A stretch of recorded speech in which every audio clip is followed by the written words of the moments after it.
When people think of Breguet, they tend to think of the classique line of dress watches, which are inspired by pocket watches from the early 19th century.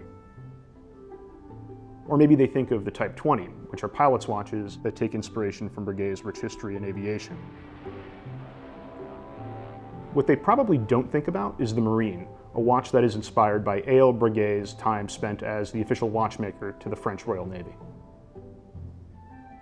The last couple of years have seen a marked evolution in the design of the Marine. Now many of these design cues have reached the core of the collection. What we have here is a beautiful white gold watch with time and date, and as you can see, the dial has been decorated with a beautiful wave motif that's been applied using hand guilloche.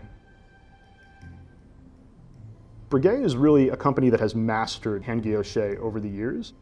At their manufacturer, they have several dozen Rose engines up and running. It's one of those things that looks hard to do and is hard to do, but when it's done well, the results really speak for themselves.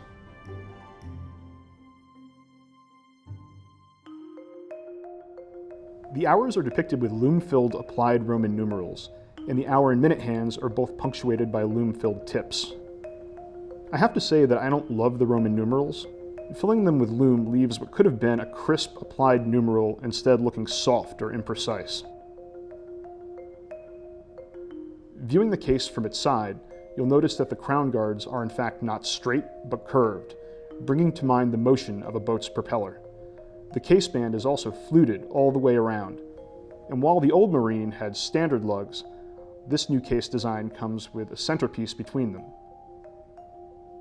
Inside this 40mm fluted case, invisible through the sapphire case back, we have the Breguet automatic caliber 777A, which runs at a standard 4 Hz and incorporates a silicon balance spring.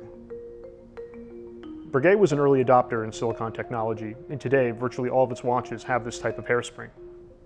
And it comes with benefits, such as increased resistance to magnetic fields. The Marine is ostensibly the sportiest watch from Breguet. It's the only line to come with rubber straps, for example, and that option is available with this reference, but here we have it on a matte blue alligator strap with a white gold deployant clasp. I don't dislike deployant clasps per se, and this one appears to be well made, but I don't think it was a particularly good choice for this watch. In looking at it, it bears more than a glancing resemblance to another high-end watch brand's deployant clasps. I won't name names, but if you're watching this video, there's a good chance you know who I'm talking about. The new Marine comes in white gold, rose gold, and titanium. I think the last of these is the most important. We're talking about a sports watch after all, right? But it's also the most disappointing, as it lacks the great guilloche dial that makes both of the gold versions. At close to $30,000, the Marine is definitely an expensive timepiece in gold. But when you consider that you get a great dial crafted by hand and decorated with guilloche, a movement with nice decoration, and a redesigned case, it doesn't seem like an outrageous price. Comparable timepieces from other top-tier brands, generally speaking, are going to set you back similar amounts of money. You know, Breguet is a conservative brand that's probably always going to be seen as a very classic mark by the majority of collectors, but it's nice to see them move occasionally in different directions.